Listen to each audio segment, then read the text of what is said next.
Well, Albert Einstein was on a train leaving Princeton heading north when the conductor came to Einstein and asked him for his ticket, and he couldn't find it. The conductor said to Einstein, "I know who you are, don't worry about the ticket." And then an hour later, the conductor came through the coach once again, and Einstein was still looking for his ticket. The conductor said, "Mr. Einstein, I know who you are. I told you I'm not interested in your ticket." And Einstein said, "Sir, I know who I am. I want to know where I am going."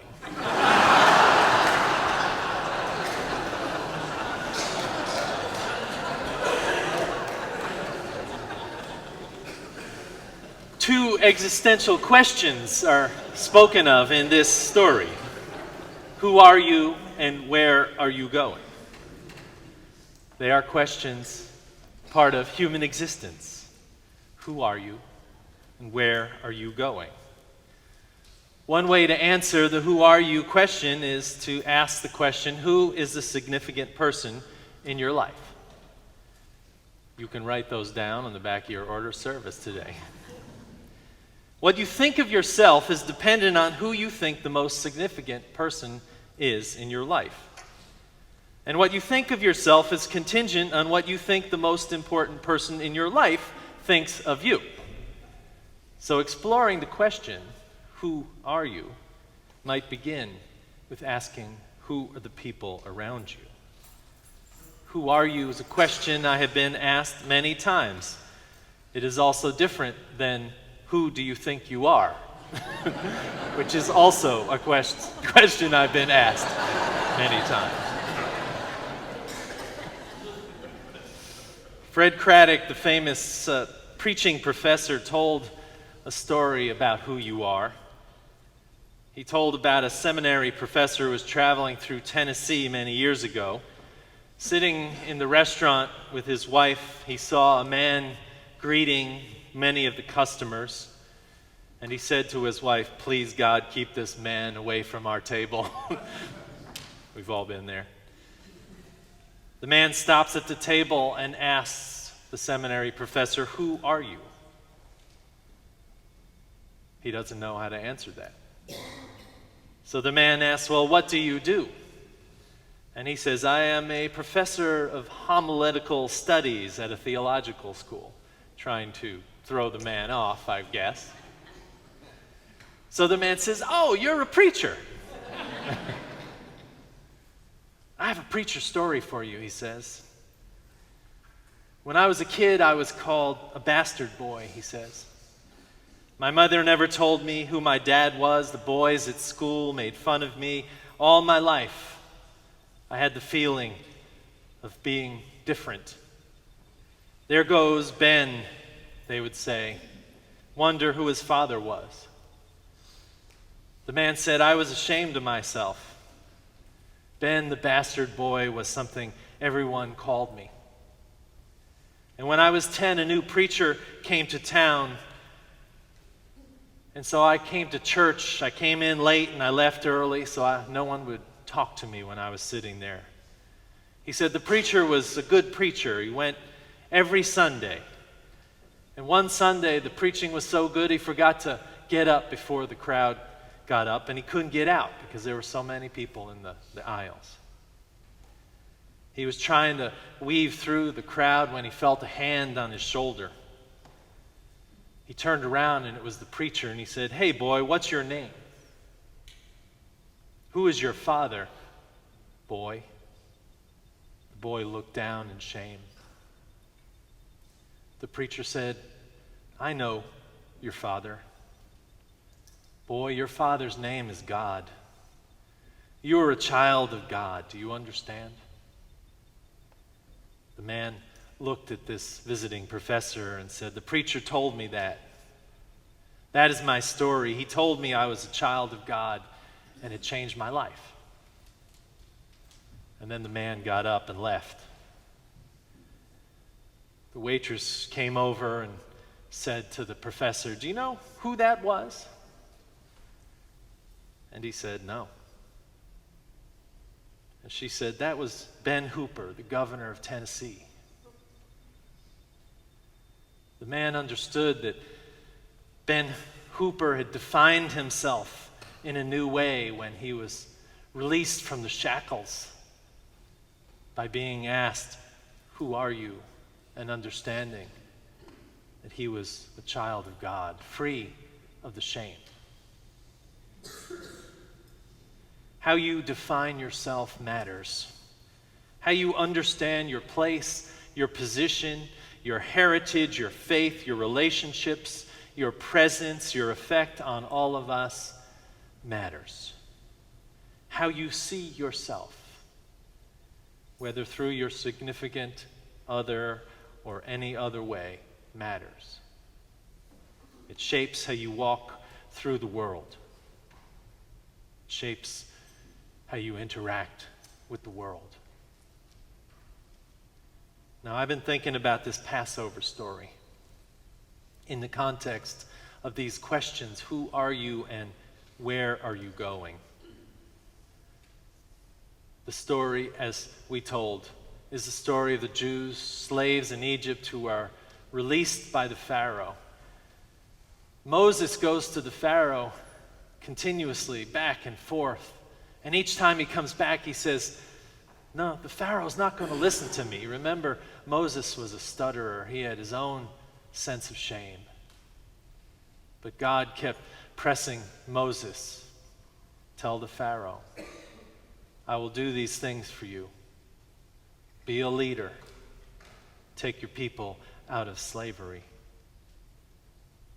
The scholars like Marcus Borg and John Dominic Crossan say there may never have been this exodus. The story says the people of Egypt got up and left. Remember, they passed through the Red Sea. They were chased by the Pharaoh. They went into the wilderness. 40 years, manna coming down. They were led by the cloud of a tower of cloud, a tower of fire. The scholars say none of that probably ever happened. So what's the story about? It's a story about a religious people trying to differentiate themselves. Monotheists in a polytheistic world, trying to figure out who they are and where they are going. So they told stories. Remember, we were slaves in Egypt. Remember, we left everything in a hurry. Remember, we were chased. Remember, the bread didn't rise.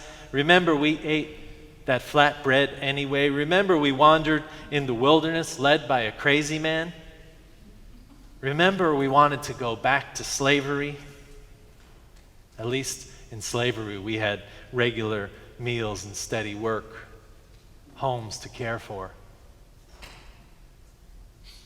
So the story is told over and over through the centuries, thousands of years, and now told in homes of our Jewish friends. Why?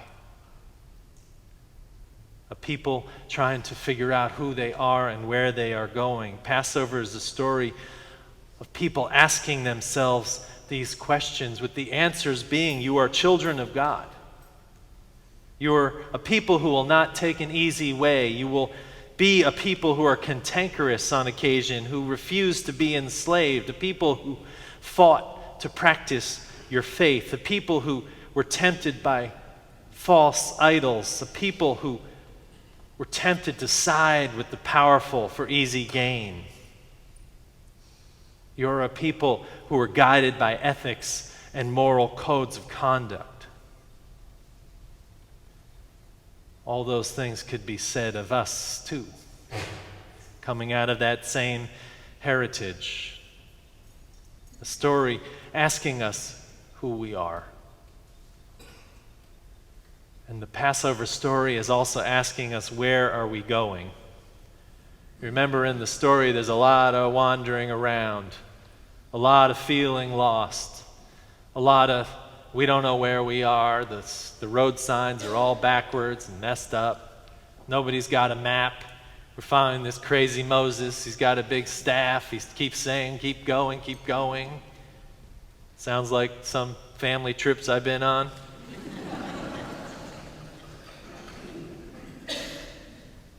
The Passover story talks a lot about what they didn't take. The Pharaoh was on their tail. We know that exercise, any of us have been asked, if you leave your home when you travel, what will you bring with you? What do you take? The world is filled with legendary travel journey stories where this question comes into play. What do you take and what do you leave behind? Turns out America is not the only country with a great legend of explorers crossing the country. I found this story from 1860 from Australia, where Robert O'Hara Burke and William John Wills led an expedition of 19 men with the intention of crossing Australia from Melbourne in the south to the Gulf of Carpentaria in the north, a distance of 3,250 kilometers. At that time, most of the inland of Australia had not been explored by non-indigenous people and was completely unknown to the European settlers. So they created this expedition that left Melbourne in the winter. 26 camels were taken. The expedition set off from Royal Park in Melbourne. 15,000 people came to see them leave. 19 men, 6 Irishmen, 5 Englishmen, 4 Afghan camel drivers, 3 Germans and an American, 23 horses, 6 wagons, 26 camels, enough food to last 2 years, a cedar-topped oak camp table with 2 chairs, rockets, flags, and a Chinese gong were among the things they took. The equipment altogether weighed 20 tons. At one point, to lighten the load, they left behind their sugar, lime juice, and some of their guns and ammunition. At one point, Burke decided to dump 60 gallons of rum that they had brought to feed the camels. I believe that. Bad weather, poor roads, broken down wagons meant they made slow progress. The journey was plagued by delays and monsoon rains. Burke and Wills died in 1861. Several relief expeditions were sent out, all contributing to geological findings. Altogether, 7 men lost their lives. Only one man returned, the Irish soldier John King, who crossed the continent with the expedition, returned back to Melbourne. In this case, this question of what do you take on such a journey comes into play, and the answer is to take too much is your doom. Something I tell Marianne every time we travel. Honey, I say, leave the Chinese gong. You can use that next time. I learned a long time ago that the less you have, the further you go in journeys, in more ways than one. It matters that you think deeply about who you are and why, and where you are going and what you are taking along. And what drives your commitment? Is it blind desire or thoughtful contemplation? Are you running from something or pursuing something else? This is the spiritual work we are called to do over and over again, like the cycle of the year that brings Passover around. And families sit together at tables and tell stories of freedom and say somewhat cheerfully, next year in Jerusalem, the last words of the Passover Seder. For some, meaning next year the Messiah will come and save us. And for most, it means we will again try to do better, to make ourselves free, to know who we are, to know where we are going. Now, I know I'm preaching a lot about journeys and wilderness and wandering. I understand it's part and point of the life I am leading with my ministry, with my middle-age changes, with my parenting. I am, in a sense, wandering in the wilderness, but I know where I'm going, and I am taking you along. And that makes all the difference. And maybe I'm still trying to figure out who I am. And that's okay. I'm looking for touch points. I'm looking for companions, and I'm even looking for rules on this journey. Maybe like those in the poem today from the womanist priestess a la Renee Bozarth. I love her. Pack nothing. She says you can prepare all you want, but when the journey is real, it's not about what you carry into the wilderness, but who you are. Her words. Pack nothing, only your determination to serve and your willingness to be free. You have been preparing for this for hundreds of years. Some of you will die, some of you will give birth, some of you will join other tribes, some of you will simply stop, some of you will be so changed, even your closest friends and families will not know you, some of you will not change at all, some of you will be abandoned, some of you will find new friendship. So sing songs as you go, continue to call each other by the names I have given you. That list sounds something like the journey of the church. Some of you will change. Some of you will not change. Some of you will abandon. Some of you will make new friendships. My loved ones, church, children of God, these statements sound like what we are all going through. And here we ask questions and we say, who you are matters most in the world because it speaks of where you are going. What you take matters less. What you think, what you believe, what you hold dear, what you follow, what you carry, what you claim means so much more than what you have. You don't need God leading you around like a pillar of cloud and fire. You and I need stories to nourish us, to help us define who we are, where we are going,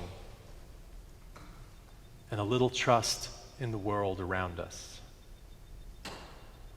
A little trust even in the hardships, even in the loves, to remind us that we are free, not slaves of any kind. Not chased by pharaohs and plagues, but a holy people, free and loved. That doesn't mean there will be no struggles or no challenges. It means we are not alone.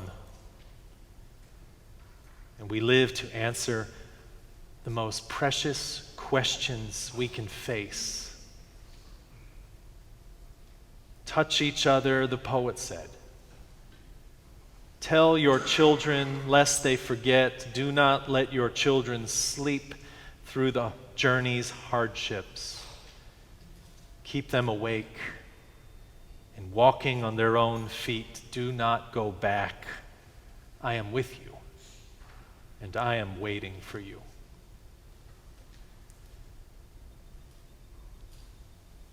Need I say more than those final words? The only last word is Amen.